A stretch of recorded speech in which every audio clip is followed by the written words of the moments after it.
Badges are new accessories added in the 1.0 update for Grounded. They can be equipped in the accessory slot and will provide one or more buffs, but also one debuff. They can come in handy in certain situations, and in this video, I'm going to show you where to find every badge, as well as let you know when to use them. The first badge we're going to be collecting is the Compliance Badge. This can be found in the Hedge Lab. This is going to be the first lab you're sent to after repairing the Mysterious Machine and talking to Burgle.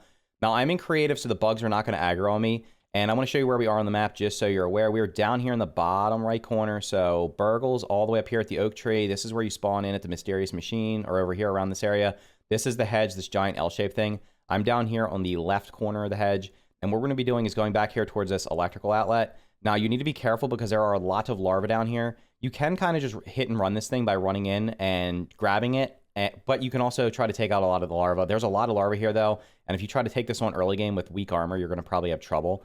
So what we're looking for here is the skeleton down here that we can rummage, and it is going to be right over here. So it's going to be on the ground right here. What we're going to do is walk up to it. We're going to press the rummage key, and you're going to notice there is a recon journal. There's a suspicious snapshot 1, suspicious snapshot 2, and the compliance badge. So we're going to take all these, and we're going to take a look at the compliance badge real quick to show you what it does. The compliance badge gives you plus parry heal, but it has minus damage resist. What this means is if you perfect block, you will get healing. If you do not perfect block, you will basically take more damage. The second badge we're going to be getting is going to be the Pond badge. This is the Toxicology badge. This is the one I showed off in one of my recent videos, and I'm going to show you exactly how to get it. So what we're going to be doing here is we're over by the pond, which is just north of the oak tree, and what you're going to want to do is you're going to want to come down this stick here and go to this lily pad. So it's the lily pad over here, and you're going to be looking for bubbles coming up because you're going to want to swim straight down.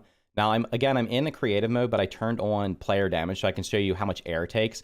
So as you're swimming down here, I'm going to recommend you having the gill tube as well as having the fin flops. Now, if I had creatures attacking me, that koi fish would have probably just killed me there. You just want to follow these bubbles down. These air bubbles will fill your air up, as you can see. And then you're going to come back here. You're going to go past the T-Rex. You can grab the spear out of the T-Rex if you want to, or you can just grab it later.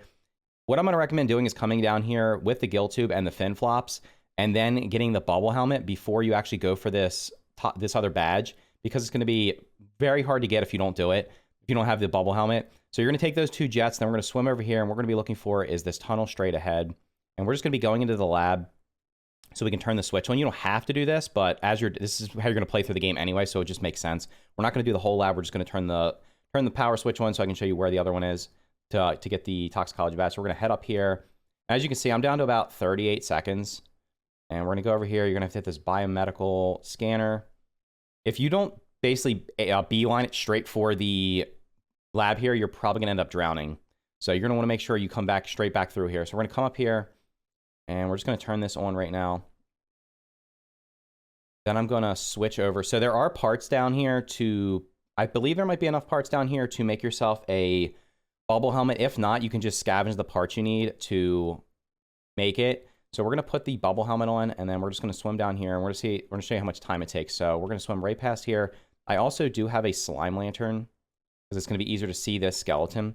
So we're going to come out of the lab, and we're just going to go straight, and we're going to be going right back here to the broken part of the pond lab, which is back here. The entrance is all the way over here. Now, do note, I also have the Fin Flops Plus on. When you start out, you're not going to have the Fin Flops Plus. So you're not going to be able to swim this fast. You're going to be swimming slightly slower. And we're going to come back here, and hopefully the jet doesn't go off and hit us, because that jet will push you back. We're going to go back here, and like I showed before in one of my previous videos, the switch is down here, so we're just going to hit the switch while we're over here just to show you. There's a milk molar down in the corner over there that you can get later once you have a tier 2 chopping device. And then we're going to come out of here, and we're going to go over here. You're going to notice there's a scab sitting right over here, which if you don't have the lantern, you should be able to see the scab. The first time I came back here, I did not see the skeleton. We're going to rummage the skeleton. You're going to notice there's a toxicology journal. There is the toxicology badge and the suspicious snapshot. So we're going to take all those. Then we're going to swim back and take a look at the toxicology badge. So really quickly, taking a look at the toxicology badge. I'm not going to spend too much time on this because I did a whole video on it. What it does is it gives you plus gas guard and plus dust guard. The plus gas guard is going to protect you from the gas from stink bugs, from a tier 2 stink bug or a tier 3 stink bug you're going to run into later on. Not going to spoil that. Dust guard is going to prevent you from taking dust damage from a couple of different enemies. However, the downside of this one is you're going to take extra damage from poison. So if you get attacked by a spider that deals poison damage, you're going to take extra damage. So be careful with that. Next up, we're going to be going over to the Haze Lab so we can get the badge from there. That's the defense badge. So we are over here by Rake Rock, and you'll see Rake Rock is right here in the southern part of the map, south of the Mysterious Machine. It's called Rake Rock because there is a rake leaning up against it. There will be a trail marker quest here at some point. So I do have player damage on here, and what I'm going to recommend is when you go up here, the bugs aren't going to attack me, but the bugs will attack you if you're playing this in survival, obviously. I'm going to recommend that for your inventory, you're going to make sure you have a dandelion tuft equipped. You can get those by cutting down a dandelion. You can cut dandelions down with a tier 1 axe if you don't have the tier 2 axe yet. You're going to need at least one explosive as well, and of course you're going to need better gear than I have on here, but we're just running around here showing this real quick. So what we're going to do here is you're also going to make sure you have the toxicology badge that we just got. So we're going back there to the haze lab, and you're going to notice when I jump down here that the haze is going to start damaging me when I get into it. So as soon as we hit the ground, we're going to swap over to the toxicology badge. We're just going to jump down here so we don't take fall damage, immediately switch to the toxicology badge, and we will not be taking damage anymore. So now we're going to head back here and just beeline it straight for the haze lab entrance. And you can get into this without explosives if you lure over a couple of the infected weevils. It's just not that easy to do, especially if you've never done it before. So I'm just going to bring an explosive back here with me. So we're going to come over here and drop it right at the door, and we're just going to run away. Okay, so the explosion opens the door up. We're going to head inside of here. We're going to use the biometric scanner. Once we get inside, the toxicology badge is not needed anymore, but I would just keep it on just so you don't end up walking outside and into the haze and accidentally taking damage. So we're going to go in here, and we're going to go down, and what you're going to do when you go down here is you're going to deal... There's stuff up in that room up there, so make sure you grab that. But we're going to run down here real quick, and there's going to be some robots in here, which we're just going to skip because we're not fighting everything. We're just going to press this button right here. And then out here, you're going to have the infected weevils, also going to have the strange spores. So you want to make sure you take out the robots and all these things before you come over here. And we're going to pop our torch out because right back here behind the, or next to this raw science, it's going to be this skeleton, which we can rummage. It's going to have the Special Forces Recon Journal, the Suspicious Snapshot 3, and the Defense Badge. So we're going to take all those. Quickly take a look what the Defense Badge does. So the Defense Badge is going to give you plus damage resist. That means you're going to take less damage when you're getting hit, but you're also going to deal less damage. Next up is going to be the Sandbox Badge. So we are on top of the picnic table. This is the easiest way to get in here to get this badge. You can also come in from the other direction down by the trash heap if you come through the Black Anthill. We are up here on the picnic table. What we're going to be doing is going down the zip line. Now, you're going to need to make sure the zip line is connected. It takes 12 silk rope to connect it. You're also going to want to make sure that you have some type of protection from sizzle, or you can come over here at night. I'm going to go in here using the antlion armor, and you can also use fresh defense. So you're going to see the sizzle effect happens even if you have the antlion armor on. And you're going to definitely need to be careful because there are antlions everywhere, especially where this badge is located. There's a bunch of them that spawn in. So what we're going to do is head down here, and we're going to be looking for the footprints over here. And once I jump in down there, you're going to see that we'll have the sizzle effect. So I believe it's down right here, down here in this footprint. It might actually be where that treasure spot is. So you can see we're taking sizzling damage, or the sizzle is actually occurring slowly, very slowly. And what we're looking for is this buried treasure. So you're going to need to have the black ant shovel to dig this thing up. So we are right here, top right corner of the sandbox in this footprint. And we're going to dig this treasure up, and it should be the skeleton. Just keep hitting it. And you see it's slowly coming up. So you cannot deal with the acorn shovel. You're going to make sure you have the black ant shovel. So you're going to probably have to go through the black ant hill, at least go in there to get enough the parts for it. When we rummage this, we're going to see it comes with the Biomedical Engineer Journal, Endless Possibilities Tape, as well as a Biomedical Badge. So we're going to take that. The Biomedical Badge is going... Well, let's get out of the sizzle real quick. So we'll just hide here in the shade. Yeah, the Biomedical Badge is going to give us the plus regenerate, and it looks like negative food conversion. Plus regenerate means you're going to passively heal, but at the expense of using of food. So basically, if I put this over here, you're going to go to your status bar, and you're going to notice what happens is food is constantly being converted to healing energy. So basically, you're going to be giving up your hunger, or you're going to be sacrificing your hunger satiation for healing. Our fifth badge is going to be the entomologist badge. This is found in the barbecue spill. The barbecue spill is up here in it's like the center left of the map, so the center west of the map. You're going to see there's a giant barbecue up here. For this, you're definitely going to need to have either the fresh defense mutation activated. I would recommend just using the antlion armor because we're going to see there's a sizzling effect. So the skeleton is right here on the left side of it. We're just going to run up here, grab it real quick, and get out. You're going to see the sizzle effect is going to start taking effect. If you run into the middle here, the sizzle effect is going to be super strong. So we're just going to grab this thing, take everything, and get out because we don't want to start taking damage. As you can see how quickly I can start taking damage. So obviously there was a couple of pictures in there and I think some notes you can read. The main thing we were looking at here is, and let me get out of the sizzle, is going to be the new badge we got, which is the entomologist badge. This is going to give you plus attack, but it's going to give you imperfect block. What this means is you're going to do extra damage from your attacks, but you're not going to be able to perfect block. The final badge is going to be the jungle badge, and this is going to be the intern badge. Now, to get this, you're going to need a tier 3 chopping tool. You're also going to want to bring yourself a torch. And just to show you where you are, this is the pagoda that's in the koi pond. We're just north of the pagoda. What you're going to be looking for is this juice box up here. And if we come over here, there's going to be a lid to a bottle. Now, I'm going to give you, basically just tell you right up front, this area is super dangerous. There's a lot of new enemies in here. I'm not going to spoil them if you haven't seen them.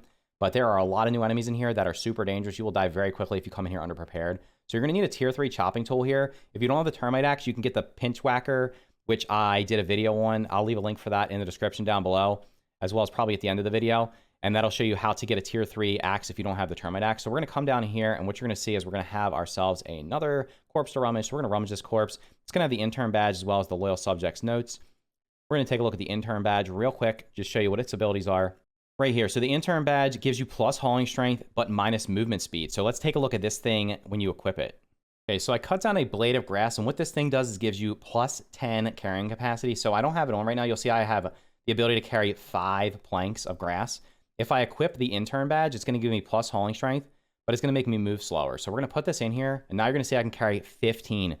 So real quick, let's take a look at the 6 badges, and I'm going to rank them in order from 1 to 6 that I would recommend, that I basically like them or would recommend using them. First up is going to be the toxicology badge. You're going to get this one really early on. This is very useful for obviously getting through the haze, so you don't have to use a gas mask. It's going to be useful in the trash heap, so you don't take damage from the toxic fumes there, because even with a gas mask on, your gas mask is going to take durability damage from those toxic fumes. It's very useful for killing the stink bug. It's also going to be useful late game when you go in the upper yard, because there's going to be some higher level stink bugs up there that I'm not going to spoil if you haven't seen them yet, that are going to do really damaging gas attacks. It's going to be useful for those too, because you won't take gas damage from them. So it also is going to give you protection from a couple of different kind of enemies that are up in the upper yard as well that do dust damage. The only downside is the poison resist. So if you do run into a spider, make sure you don't have this thing equipped.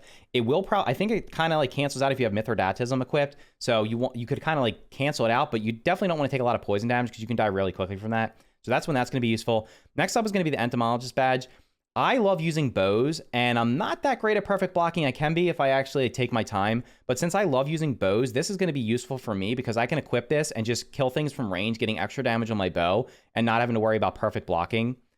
Third is going to be the compliance badge. This is going to give you parry heal, but minus damage resist. If you are absolutely a monster at perfect blocking, or if you use the koi scale armor, which is going to help you with perfect blocking, as well as the parry master, if you have all that combined together and you can just perfect block all the time, this is going to give you basically making you almost indestructible, right? Because you're just going to heal from it. This should also work in with the ladybug armor if you go the sleek path, because that gives you extra healing. So it should also work with that. I haven't tested it out yet to see how well it works, but that will be another useful scenario.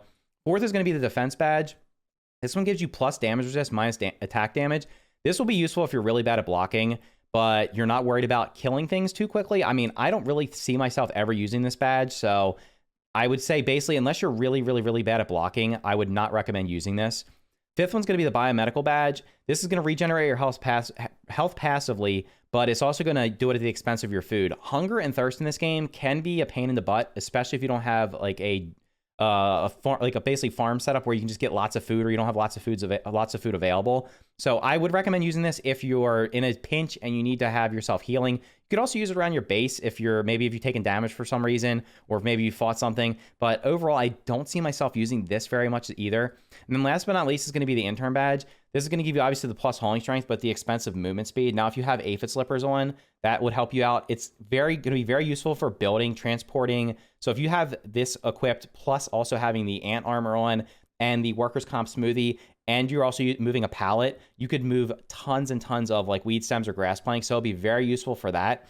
And if you're in the building, I think it'll be useful for that. Overall, in the overall game situation, that's the very only place that will be useful. So those are my rankings of the 6 badges. Let me know which one you'll be using in the comments down below. And here's a video on how to get the pinch whacker so you can get that tier 3 axe super early on, which would help you get that intern badge if you want to get it before advancing through most of the story.